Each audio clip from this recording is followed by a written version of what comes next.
Welcome to Readings from Roberto, bringing you the wisdom and experience of Roberto Assagioli and Psychosynthesis through readings of his essays and lectures. We hope you enjoy this and gain a benefit that can be shared with others.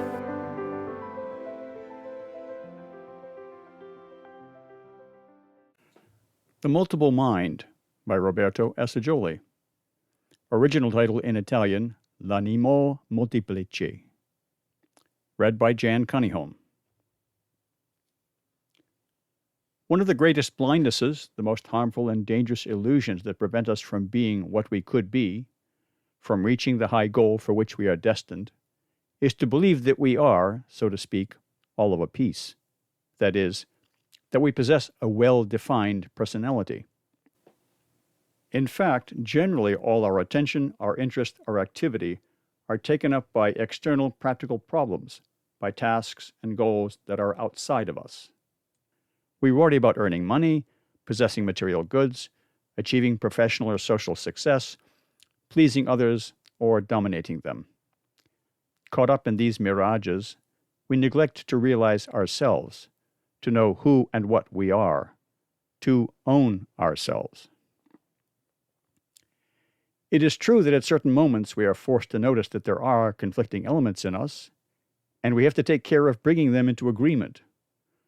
But since that is an unpleasant and uncomfortable observation and a task that seems difficult, complex, and tiring, a penetration into a world that is almost unknown to us, in which we glimpse a chaos that disturbs and frightens us, we decline to enter it, and we try to think about it as little as possible. We try to appease the different tendencies that make claims or demand satisfaction, making concessions to one or the other, depending on whether they seem stronger and more threatening. So, sometimes we satisfy our senses or instincts within certain limits. At other times, we do what a passion or a feeling urges us to do. At certain times, we take the luxury of following the urgings of our moral conscience, up to a certain point. Or we try to realize an ideal in some way. But we don't go all the way in any direction. We juggle with a series of retreats, compromises, adaptations, and, let's face it, hypocrisies, within ourselves and with others. So we get by as best we can. And when things go well for us, we congratulate ourselves on our skills, our cleverness, our common sense, and the balance we show. But often these methods, which could be called the ordinary management of life, prove to be inadequate and insufficient. The concessions we make do not satisfy. On the contrary, they give rise to new and growing demands. While one party is satisfied, others rise up and protest. If we indulge in laziness, in doing nothing, we are nagged by ambition. If we give in to selfishness, our conscience troubles us. If we loosen the reins of a passion, it takes us by the hand and makes us tumble over a cliff. If we suppress a vital part too hard, we can bring on a nervous illness. In this way, we live in a state of perpetual instability, discomfort, and insecurity. It is easy to see this if we observe ourselves and others with a little attention and sincerity. If we don't want to remain in this condition that is so unsatisfactory and actually inconsistent with our dignity as men, we must courageously confront the situation, look reality in the face, and get to the bottom of the problem in order to find and then implement radical and decisive solutions.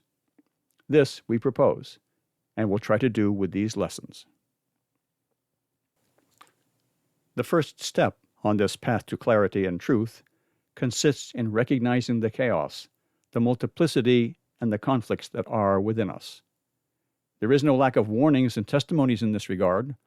Father Sertalange says, in reality, there is an almost infinite multiplicity within us. We are legion. Hermann Kaiserling states no less precisely, each fundamental tendency is actually an autonomous entity, and their combinations, conditions, and sublimations reproduce in each man an inner fauna, an animal kingdom whose richness is equal to the external one. Truly it may be said that in each of us all the instincts and all the passions, all the vices and all the virtues, All the tendencies and all the aspirations, all the faculties and all the talents of humanity are developed and active to varying degrees. This should not surprise us. If we think of the different and distant origins of the elements that have come together from various parts to form the strange being that each of us is. There is, first of all, the remote heritage. We are the result of a long evolution. Ancestral atavistic elements swarm in the depths of the psyche and reveal themselves indirectly in dreams, fantasy, and delusions. But sometimes they burst out and overwhelm us. They were studied especially by Jung under the name of collective unconscious. There are also hereditary family elements, which are often very evident and come from parents and ancestors. This is noticeable, but perhaps less obvious is the fact that sometimes these elements skip a generation. Characteristics of grandparents and sometimes of more distant ancestors reappear in descendants. This subject was particularly studied by Léon Daudet, who was a politician and journalist, but also a very brilliant French thinker, although sometimes a bit excessive. In his book, Le Rideau, he insisted, even exaggerating, on the importance of these elements, and the book contains factual data that deserve to be pondered. The hereditary elements do not emerge all at once, but they emerge abruptly, as in waves, under various circumstances. In childhood, they appear in a kaleidoscopic, intermittent way. Sometimes in adolescence they surface clearly defined. At other times they manifest themselves slowly and become stronger in maturity. This group of elements from the past is already impressive, and there are dozens of personalities and influences that converge even from the most direct ancestors. It is easy to understand what a heterogeneous mixture this represents. Then, there is the large group of factors that come from external influences. Psychically, we are not closed systems. There is a continuous exchange of living elements and profound influences with other beings. Even physically, our body is not isolated. It is subject to continuous meteorological and cosmic influences of all kinds. But the psychic exchanges and interpenetration are even more intimate and profound than the physical ones. Often, we cannot really tell where one person begins and another ends. In certain well-knit groups, in an organized community, the limits of the self, of the personality of their members, are diffluent, that is, not sharply distinct from each other. We are really immersed in a psychic atmosphere, in the collective psyche and its various differentiations. Let's see which are the most important groups of this large class of external influences. First of all, there are the prenatal psychic influences, often neglected, at least practically, but very important, of which there is clear evidence. A mother's psychic impressions and states of mind enter the psyche of children and become deeply rooted. So, too, the psychic influences of early childhood have a great importance, often a decisive action in shaping all the rest of a person's life. They have been studied in a special, though one-sided way, especially by Freud.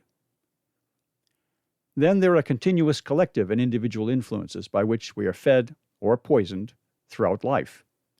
There is a spirit of the age, the mentality of a generation, which, like a rushing tide, sometimes overwhelms many people who do not have a well-defined psychic constitution and so have no resistance to it. On the individual side, there is the fascination of personalities who are closest, which often mold or absorb a weaker being. Or the fascination of powerful personalities that form almost an ideal model, which hundreds or thousands of people tend to follow consciously or often unconsciously. So far, we have examined the group of past elements and the group of external elements. However, there are also our own intrinsic elements, a deep individual part that we often feel to be clearly different from all others and more intimate to ourselves. Its origin is mysterious, but it seems to us the direct expression of our truest and deepest self. Here is the source of the fundamental differences between children of the same family, who often feel strangers to each other and from their parents.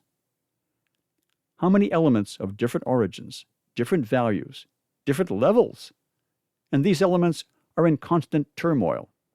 Each of them is something alive, almost a psychic entity, and as such tends to exist and to develop, to manifest itself and assert itself over and against the others. The tendency of life is to preserve and increase itself. Therefore, a real struggle for life takes place within us. If there were no more than this, there would be an irreducible chaos, an atomism, a psychic pulverization.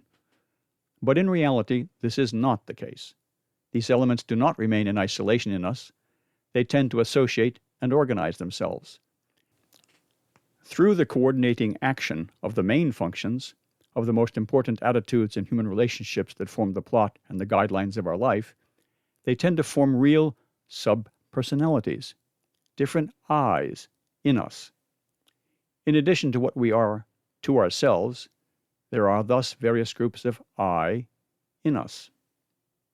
Thus, in a man there is a filial I, a conjugal I or self, and a paternal I. A man has different sets of feelings, attitudes, relationships, and behaviors as a son, as a husband, or as a father. These form corresponding subpersonalities of a different nature and value, which may often be contradictory. Thus, a man may be an excellent son and a bad husband, and vice versa. A woman may be a bad wife and a good mother. A man who is timid and submissive as a son may be overbearing or violent as a father. A woman who is rebellious as a daughter may be weak as a mother. So, these attitudes, these relationships, are something sui generis that form true subpersonalities in us. Real changes occur on sight, immediate transformations, according to the person with whom we enter into living relationship. Then there are the social self, the professional self, the class self, even the national self. William James goes even further. He says, "A man has as many social selves as there are individuals who recognize him and carry an image of him in their mind. To wound any one of these images is to wound him. But as the individuals who carry the images fall naturally into classes, we may practically say that he has as many different social selves as there are distinct groups of persons about whose opinion he cares. A man's fame, good or bad, and his honor or dishonor are names for one of his social selves. The particular social self of a man called his honor is usually the result of one of those splittings of which we have spoken. It is his image in the eyes of his own set, which exalts or condemns him as he conforms or not to certain requirements that may not be made of one in another walk of life." James continues, "What may be called club opinion is one of the very strongest forces in life. The thief must not steal from other thieves. The gambler must pay his gambling debts, though he pay no other debts in the world. The code of honor of fashionable society has throughout history been full of permissions as well as vetoes. The only reason for following either of which is that so we best serve one of our social selves." James was in this a precursor of Pirandello. I would say that Pirandello's main thesis in his writings is this: there are as many I's, as many contradictory beings in us, as there are appearances and images that are reflected in others, and that are created by them. And he shows how often these I's are very uncomfortable. Here is another complication added to the previous ones. Not only do we have a conglomeration of disparate elements within us, but all the other people who have relationships with us project a series of images onto us. They see us and feel us in different ways from who we are, and that conflict with us and with each other. Especially in the novel One, None, and 100,000, Pirandello developed this theme dramatically. This disparity of elements, these contrasting personalities, are there in everyone, and James himself, as keen a psychologist as he is, does not escape this rule. In fact, there are obvious contradictions in his principles of psychology. He had one personality of an empirical positivist scientist, and also a broad, unprejudiced, intuitive human personality, and these personalities are contrasted in his book. Also, there are different personalities in us that follow one another over time.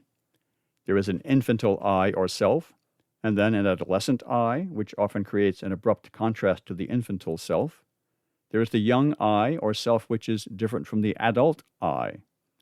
There is the I or self of the old person, which is still different. And the passage from one to the other not infrequently takes place with abrupt changes, sometimes with serious crises. After having bravely seen all this, we must not be disturbed or discouraged, much less afraid. The multiplicity is great, the conflicts are numerous and painful, but after all, this multiplicity is wealth. Great men have often been the most complex and have shown the greatest contrasts. I could make a long list, but it will suffice to mention St. Paul, Petrarch, Michelangelo, Tolstoy, and Goethe himself. On the other hand, men who are naturally balanced are often so because of internal poverty. They are petty, narrow, arid, or closed. So let us not regret this internal wealth, however tumultuous and uncomfortable it may be. However, things must not remain as they are at present. The coordination of the various subpersonalities into a higher unity is possible. This is not a theory, but a fact. Many people, though relatively few in the great human multitude, have accomplished it. Not perfectly, but enough to appear completely different at the end of the work from the way they were at the beginning, to be remade, regenerated, or transformed at the end. We mentioned St. Paul, St. Augustine, and Goethe. The comparison between the youthful Goethe, who was romantic, unbridled, sentimental, and disorderly, and the mature Goethe, who was human in the broadest sense of the word, who made a classical harmony out of his impulsiveness, shows how much can be done for one's own unification, and he consciously accomplished it. Unity is therefore possible, but let us realize that it is not a starting point. It is not a free gift. It is an achievement. It is the high reward of a long work, a laborious work, but magnificent, varied, fascinating, and fruitful for us and for others, even before it is completed. This is how we understand psychosynthesis.